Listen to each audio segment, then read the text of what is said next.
Peter Kauzar, četrti čas kvalifikacij. Prav čutiti je, da je konkurenca tu na generalki pred svetovnim prvenstvom zbrana, ogromno čolnov, najboljši tekmovalci ste na kupu. Kako pomembno je za vas, da ste današnji dan opravili, mislim, da z odliko. Ja, to je zelo dober uvod v finale svetovnega pokala, da že s prvo vožnjo si zagotoviš.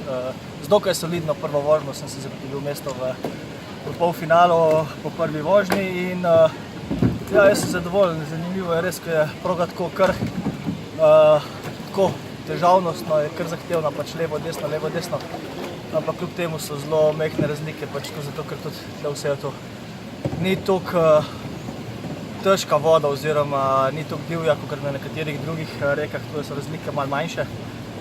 In ja, mene je kar presenetilo 20 stotink od zadnji pa četrto mesto, ne. Pa on, ki je bil za mano, je bil tudi čist blizu, ne, tako da bo zanimiva tekma v nedeljo.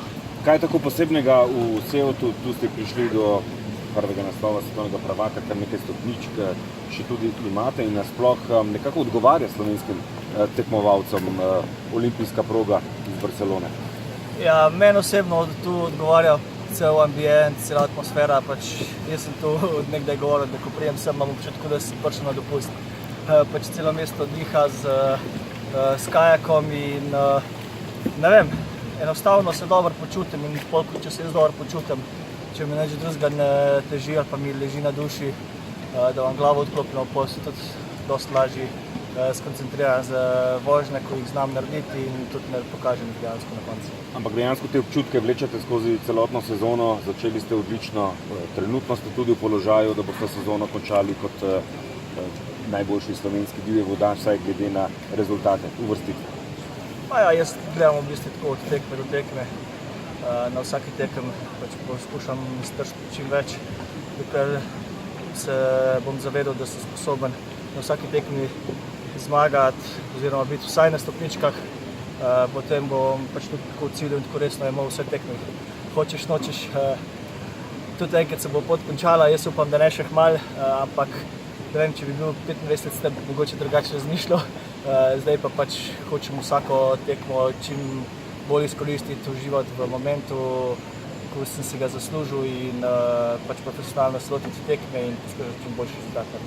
Jeza iz Tacna je že minila, glede na to, da je vse skupaj zalilo v nedeljo. Ja, v bistvu žalostno je to, da sploh ni zalilo, ne, bi lahko bila čisto normalna tekma. Zato je v bistvu bilo tako zelo, ne vem, presenetljivo oziroma zelo nefer, da niso počakali do drugega dneva, pač da bi še zmeri probali tekmo spraviti, ker tako kot sem povedal, konec koncev smo divje vodaši, člani, to je svetovna špica in vsi znamo poslati divjo vodo in če bi bila majčkeno višja voda, ne. Jaz mislim, da bi vsi ostali tekmovalci z nami na čelu dosti bolj uživali v tekmi, ampak nažalost so se tako odločili. Malo je bilo čudno, ko so to en dan prej se odločili, malo bi počakali do drugega dne, ampak pač tako je, sej zdaj cajte nazaj ne moreš zavrteti. Je pa res, da je pa treba v razmislek narediti za pol za naprej, glede in točkovanja za svetovni pokal in vse, ker dejansko tako je top tekmovalci tisti, ko vemo, da brez večje napake lahko pridemo brez problema v polfinale, po prvi vožnji se lotimo kvalifikacijsko in pol dejansko takrat stopnjujemo pol tempo pač skozi polfinale in polfinale, pač napadamo na polno in zaradi tega se mi zdi tudi tako malo smešno, da so na koncu kvalifikacije, čeprav je po pravilih, da so na koncu kvalifikacije ugotovljale.